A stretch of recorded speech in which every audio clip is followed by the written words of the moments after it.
일라는 항공 서비스 항공반 학생 여러분 반갑습니다. 2학년 1학기 여행인적 자원관리 수업을 시작하겠습니다. 저는 서보익입니다. 핸드폰 번호는 010-3502-0491.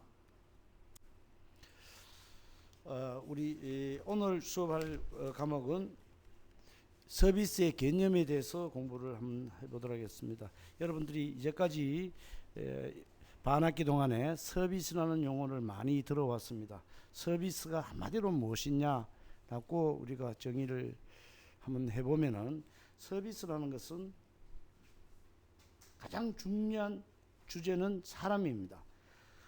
그래서 그 사람이 하는 행위를 우리가 기업에 접목시키는, 그래서 요즘은 모든 것에서 서비스가 들어가지 않는 것이 없습니다. 행정도 서비스, 청와대 행정 서비스라는 용어를 있죠. 청와대에서 서비스가 불편하다, 동사무소에서 서비스가 불편하다. 그럼 그 서비스가 무엇이냐?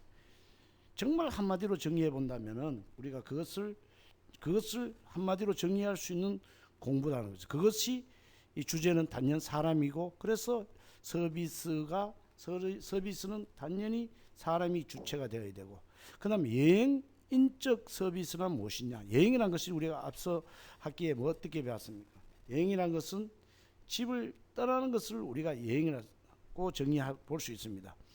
집을 떠났을 때 필요로 하는 것, 거기에는 집을 왜 떠납니까? 나는 나의 마음을 샌프란시스코에 두고 왔노라. 샌프란시스코가 가고 싶어서 떠났을 때 필요로 하는 것, 그 프린시팔들이 우리가 여행의 주체가 되겠죠. 여행 주체, 객체, 매체가 있는데, 그 여행업 매체에서 반드시 사람이 포함된다는 것입니다. 그래서 서비스라는 것은 21세기는 인재 전쟁의 시대다라고, 인재 전쟁의 시대, 인재라는 것이 사람이고, 사람이 제자가 들어가면서 그 제에는 서비스가 포함되어 있다는 것입니다. 결국 뛰어난 역량을 가진 창조적 인재를 확보하는 기업만이 기업 전쟁에서 이길 수 있다는 말을 표현할 수 있습니다.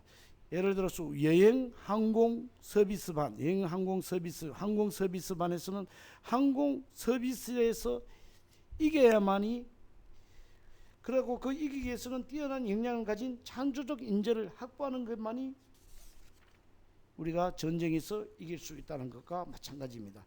그래서 서비스의 그러면 개념에 대해서 한번 살펴보도록 하겠습니다. 서비스의 개념.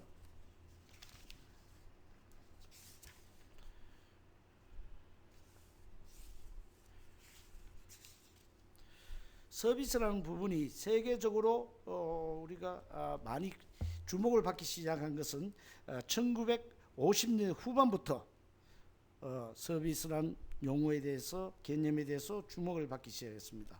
그래서 서비스 부분이 세계 국내 총생산에 차지하는 비중이 점점 증대하고 있고, 부가가치 창출에 대한 기여도도 증대, 높은 고용 창출 효과 및 서비스 부분에 대한 소비 지출 비중의 증대로 그 예를 볼 수가 있는데, 서비스는 우리가 현대 자동차 직원이 한 약 3만 명 정도 파업을 하고 굴뚝에 연기를 피우고 해서 버리러 들은 돈이나 이태리에 있는 피사에서 기울어진 피사의 사탑이 버려들어지는 돈이 거의 똑같다고 하면은, 우리가 이 관광 쪽의 서비스가 얼마나 고부가 산업이라는 것을 알 수가 있습니다.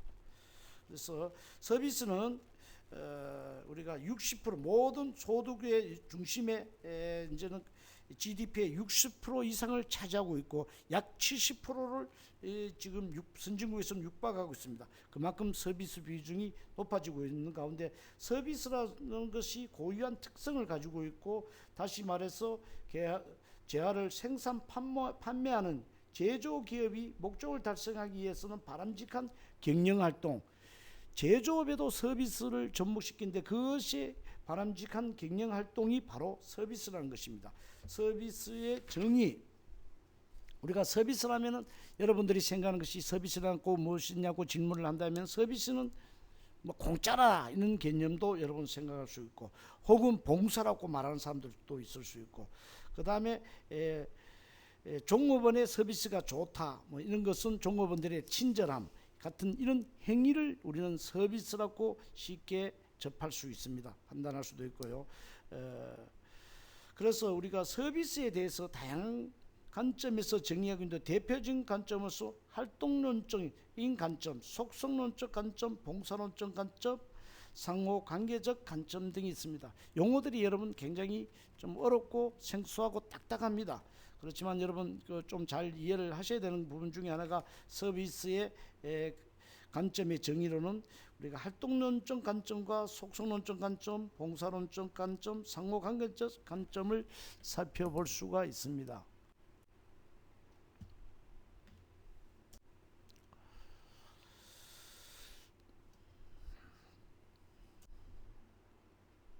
그래서 활동론적 관점은 활동, 패닉, 만족이라고 생각해서 서비스를 하나의 활동으로 보는 개념입니다.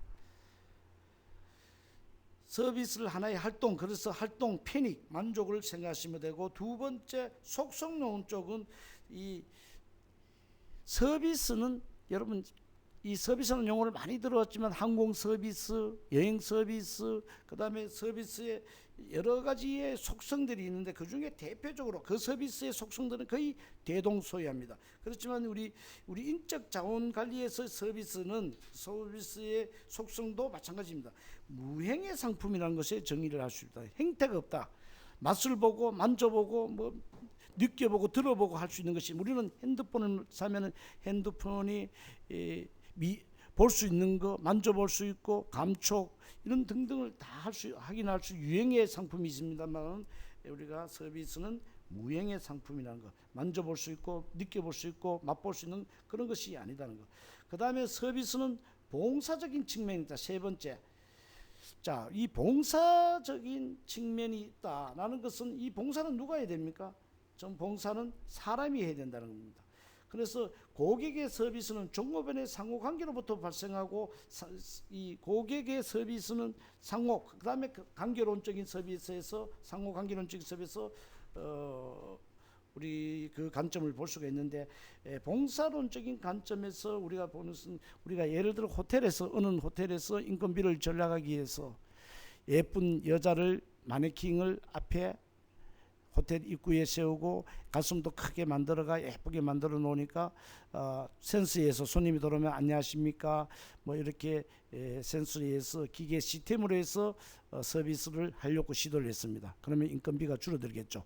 그렇게 해서 경영의 활성화, 경영의 효율성을 기하기 위해서 했는데, 손님들 서비스 평가에서는 굉장히 불평스러운 점수가 나왔다는 거예요. 그런데 가슴은 만차가 다 딸려져 버리고, 그런데 사람이 하는 서비스와 기계가 하는 서비스는 틀리더라. 그래서 인간의 인간적 봉사의 측면이 들어있다는 거죠. 서비스에는 기계의 서비스보다는 인간적인 봉사의 측면이 있고, 그 다음에 고객의 서비스, 고객과 직원 간에, 직원이 기분이, 호텔이나 여행업은 직원이 기분이 좋고 직원이 잘해야, 종사원들이 잘해야 거기 고객 만족도로 이어지는 서비스가 이어진다는 겁니다. 이게 이익 사슬에도 나중에 나옵니다만은, 종업원들이, 사장은, 이 서비스 업종의 사장들은 종업원들의 일을 잘할 서비스를 잘할 수 있게끔 뒤에서 뒷받침을 해줘야 된다는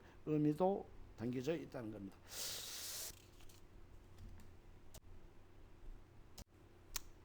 그 다음에 세 번째, 서비스의 특성을 살펴보겠습니다. 시험에 잘 나오는 중요한 문제들이죠. 우리가 항공 서비스의 특성, 여행 서비스의 특성, 서비스의 특성 등등, 서비스는 서비스 특성인데, 그 중에 대표적으로 무형성이다, 행태가 없다는 거예요.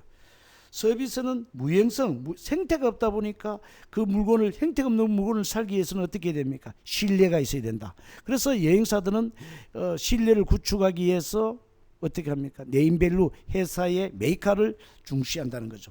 그래서 재화와는 달리, 이 어떤 재화와는 달리 서비스는 미각, 지각, 시각, 청각, 후각 등을 통한 감지가 불가능하다. 한마디로 말하면 만져볼 수가 없는 상품이다. 만져볼 수 없는 상품이 무행성을 가지고 있다. 그러기 위해서는 우리가 여행 상품을 400만짜리 아프리카 가는 상품 400만 원, 중남미 가는 사람 상품을 1000만 원 주고 물건을 보이지 않는 상품을 삽니다. 그러면 아무한테 길거리 가는 사람들 살 수 있습니까?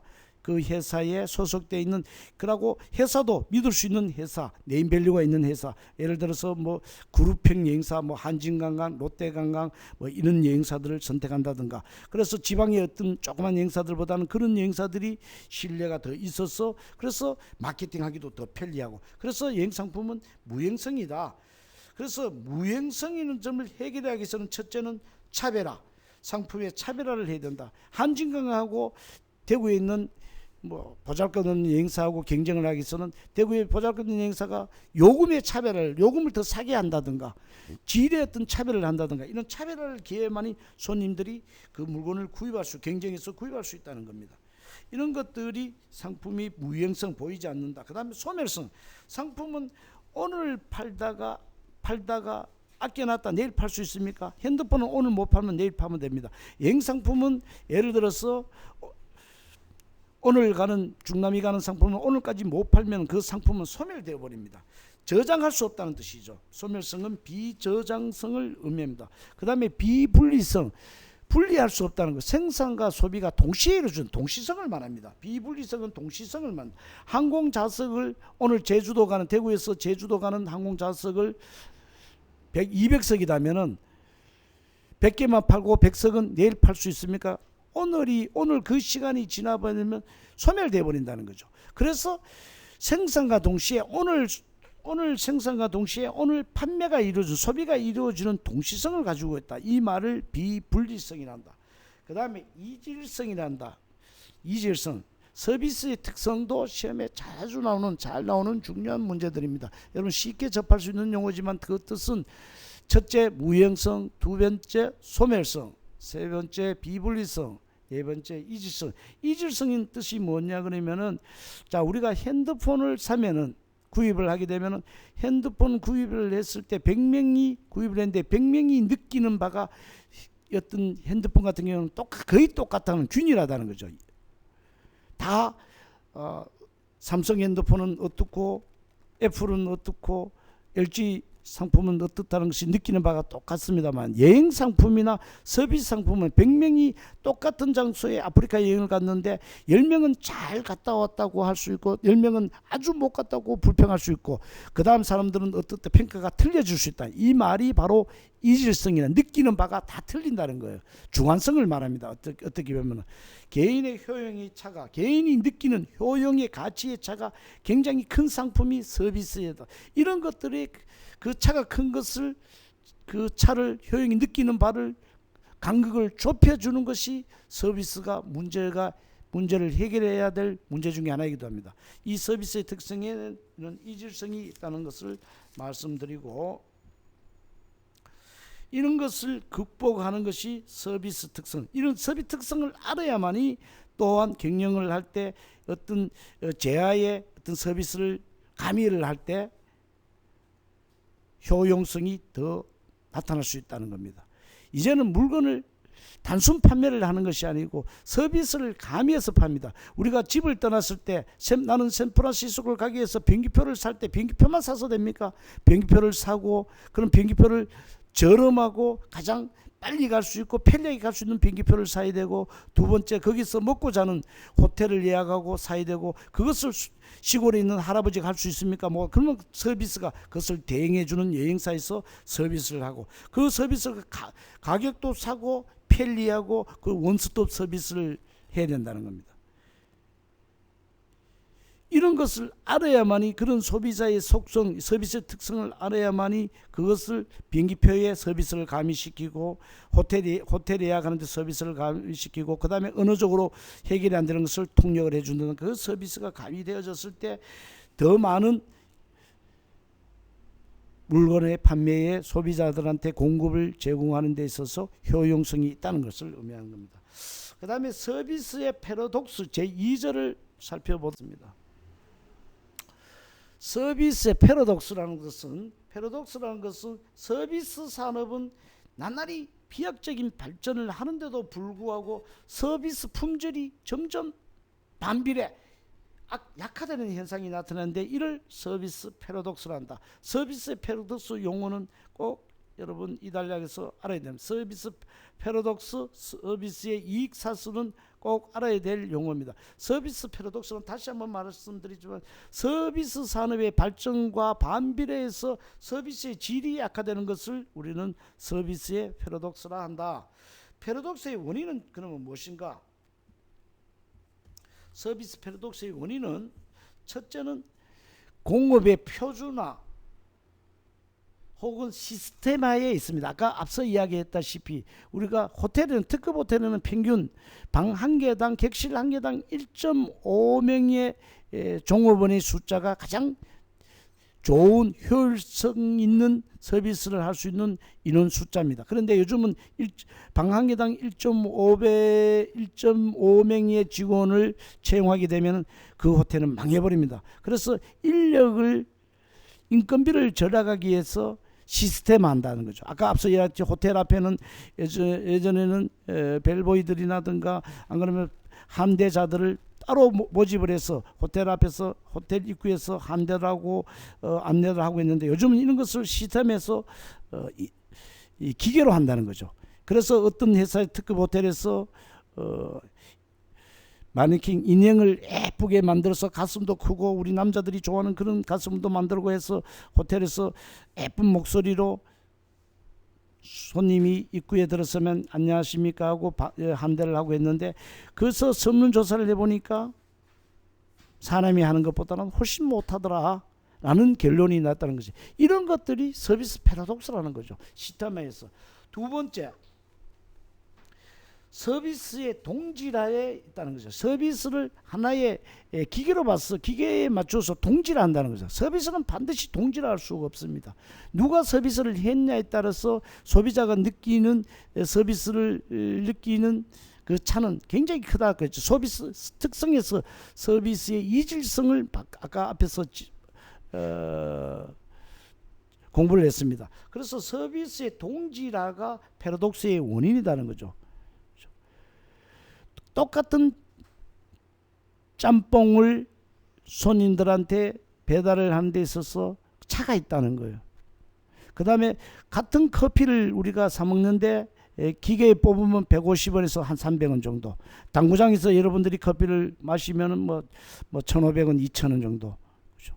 그 다음에 일반 시중에서 먹으면은 5,000원 미만. 그런데 호텔에서는 10,000원 정도 한다는 거죠. 왜 호텔에서 10,000원을 받습니까? 그 이유가 호텔에는 서비스가 동질화되지 않는, 그렇죠? 여러분 같이 졸업을 해서 호텔에 취직을 해서 여러분들이 주는 서비스, 고급화된 서비스를 공급받을 수 있다는 거죠. 이런 것들이 이 서비스의 패러독스를 극복하는 것이라는 거죠. 서비스 패러독스는 기계가 일괄적으로 커피를 주니까 그 커피의 맛은 동질하다는 거죠. 그러나 서비스는 커피의 맛은 균일할 수는 있습니다만 서비스로서는 제로다는 거예요. 이런 것들이 서비스의 패러독스의 원인이라는 겁니다. 동질화, 서비스의 동질화, 균일성을 말하는 것입니다. 셋째는 서비스의 인간성 상실을 들 수 있습니다.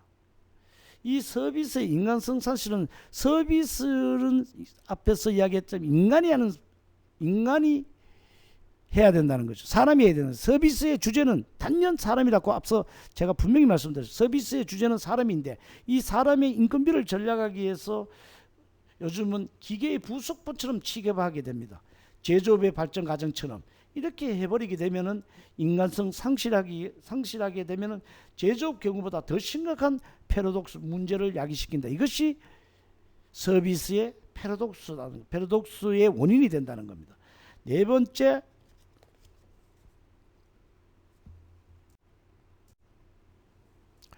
번째, 기술의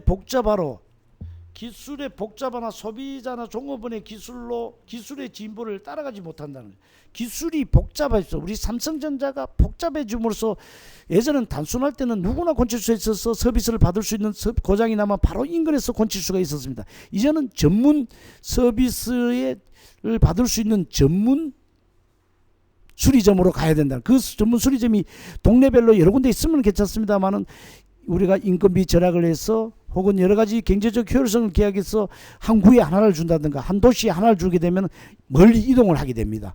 이런 것들이 기술의 복잡화로 인해서 서비스 질은 악화되고 이것이 패러독스의 원인이 된다는 거죠. 그 다음에 종업원이 기술의 진보를 따라가지 못한다는 거죠. 종업원이 기술의 진보를 못 따라가니까 기술의 진보를 따라가는 그 시스템을 갖춘 그것만 가능하다는 겁니다. 그래서 그 패러독스의 원인이 된다는 겁니다. 그 다음에 종업원의 확보의 악순환. 자, 종업원의 유능한 인재를 확보할 수가 없다는 거예요. 이런 것들이 패러독스의 원인이 되는 거예요. 종업원의 확보가 악순환되는 이유 중에 하나가 시스템이 발달함으로써 여행 같은 경우는 여행 전문가를 안 뽑아도 된다는 거예요. 누구나 슈퍼 아줌마들이 앞으로 여행 상품을 판매할 수 있다는 겁니다.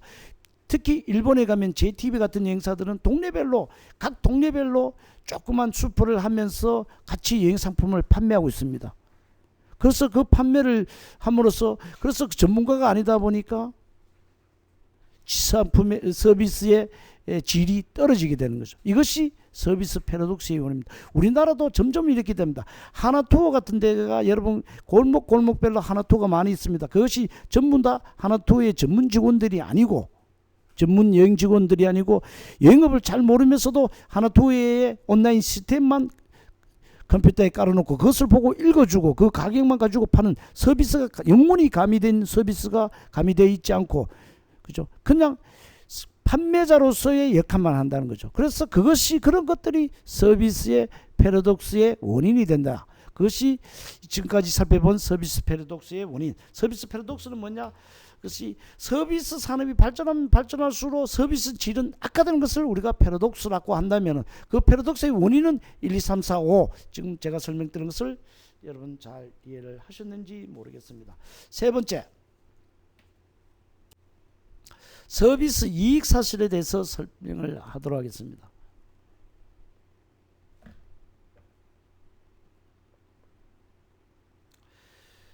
서비스 패러독스를 극복하고 높은 수준의 성과를 창출하기 위한 기반은 인적 자원관리에서 찾을 수 있다. 서비스라는 것이 어떻게 이야기했습니까? 서비스의 주제는 단연 사람이다 라고 했습니다.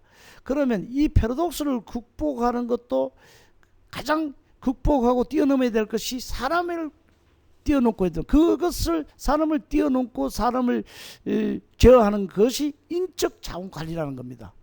그것을 사람을 시스템화하는 것이 그게 인적 자원 관리라는 것이다. 이를 모형화한 이론이 서비스 이익 사슬 프로핏 체인이라고 합니다. 서비스 이익 사슬은 우리가 도표에서 이 서비스는 인터 서비스 품질, 내부 서비스 품질이 내부 직원들이 대표회사가 아침에 출근하면 직원들한테 먼저 인사를 한다든가 직원들의 기분이 우울해 보이면 집안에 무슨 일이 있는지 이런 직원들의 사기를 악량할 수 있는 그런 역할을 대표회사나 임원지들이 해주면 내부 서비스 품질이 좋아짐으로써 종업원이 만족을 하게 되고 종업원이 만족을 하게 되면 서비스 질이 향상된다는 거예요. 그러면 질이 향상됨으로써 그 종업원들은 소비자들한테 그 질이 향상된 질이 고객 만족으로 이어집니다. 고객 만족으로 이어지면서 고객도 그러면 고객 만족이 되면 고객들은 충성도가 그 회사에 대해 충성도가 높아지고 충성도가 높아짐으로써 수익 증대를 가져온다. 그래서 한마디로 말해서 내부 서비스 품질 이것은 서비스의 이익 사실은 한마디로 인적 자원 관리인데 인적 자원 그럼 직원들을 어떻게 해서 직원들의 사기를 악량하냐. 자, 몇 년마다 진급은 어떻게 할 것이며 봉급은 어떻게 하고 복지는 어떻게 하고 휴가 제도는 어떻게 하고 이런 것들을 관리하고 이런 것들을 직원들한테 최적화시키는 것이 최적화시킴으로써 결론적으로 회사의 수익을 증대시키는 그런 체인 같은 역할들이 물고 물려지는 것이 서비스의 이익 사슬이라 할 수 있습니다. 자, 이번 학기에는 대면 수업을 하기를 학수고대 했습니다마는 또 부득이하게 제2 코로나가 발생됨으로써 코로나19가 발생됨으로써 비대면 수업하게 된 것을 굉장히 안타깝게 생각합니다. 빠른 시간 내에 대면 수업하면서 여러분들 얼굴을 한번 뵙기를 기대하면서 오늘 수업을 여기서 마치도록 하겠습니다. 혹시 궁금한 사항이 있으면 다시 한번 제가 핸드폰 번호를 연락드리겠습니다. 010-3502-0491 24시간 여러분 전화를 기대합니다. 이상 마치도록 하겠습니다.